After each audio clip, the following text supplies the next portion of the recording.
Sound judgment.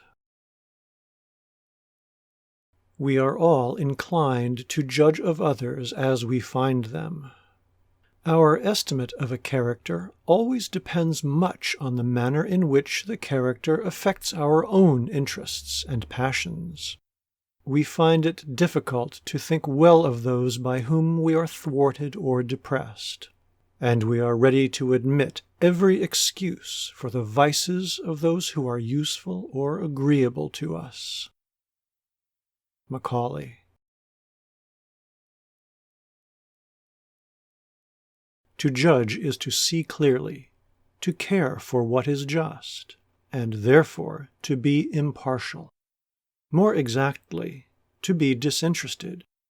More exactly still, to be impersonal. Amiel's Journal.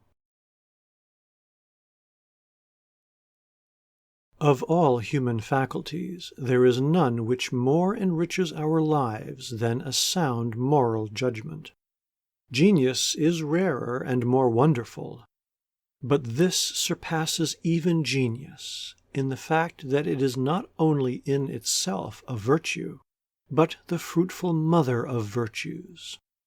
It is, as Aristotle said, given a sound judgment, and all the virtues will follow in its train.